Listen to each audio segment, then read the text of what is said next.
5वटा PCR machine किन्ने 25,000 वटा जम्मा किट किनेर 10 अरब रुपैयाँको हिसाब किताब देखाउनु पर्दैन।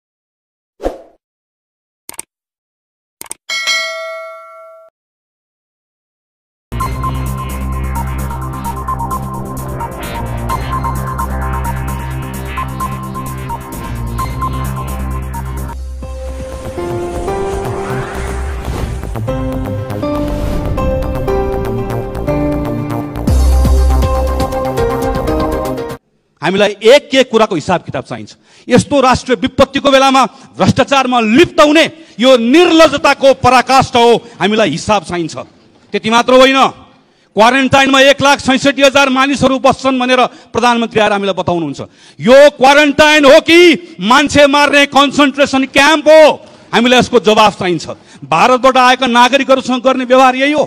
सम्माननीय सभामुख महोदय, अदालतले भन्यो, संसदले भन्यो, विज्ञले भने पीसीआर टेस्टको दायरा बढाऊ। आज सुदूरपश्चिममा कैयन दिनदेखि स्वाब कलेक्सन रोकिएको छ। प्रदेश नम्बर 2 का कैयन जिल्लाबाट 10,000 मानिसको रिपोर्ट नआएर क्वारेन्टाइनमा छटपटाएर बसेका छन्। तर सरकार के गर्दैछ? टेस्ट गर्नेको दायरा साँगुरो बनाउँदैछ। अब क्वारेन्टाइनमा बस्ने मान्छेको पीसीआर नगर्ने रे, अब मरेको मान्छेको स्वाब परीक्षण नगर्ने रे, अब संक्रमित भएको मान्छेलाई 14 दिन क्वारेन्टाइनमा आइसोलेसनमा राखिसके पछाडि घर पठाउने बेलामा पनि टेस्ट नगर्ने रे। बरु सरकारले यसो गरे हुन्छ, अब टेस्ट गर्ने बन्द गरिदिने अनि नेपाललाई कोरोना फ्री देश भनिदिने, किनकि परीक्षण नभएपछि संक्रमण एकजनाको देखिन्न। सम्माननीय सभामुख महोदय, जवाफ चाहियो। जिम्मा कसले लिने हो? प्रधानमन्त्रीले भन्नुभएको यसो गर्नलाई? स्वास्थ्य मन्त्रीले भन्नुभएको? भोलि 1-2 निर्दोष कर्मचारीलाई सरुवा गरेर दोषबाट अपराधबाट भाग्न पाइन्न। विज्ञहरूले भने, स्वास्थ्य मन्त्रालयले भन्यो आरडीटी परीक्षण काम लाग्दैन। न यो विश्वसनीय छ, न नेपालको संक्रमणको अहिलेको अवस्थामा यसको औचित्य छ। तर जबरजस्ती आरडीटी परीक्षण गर्ने यो अपराधको जिम्मा कसले लिने?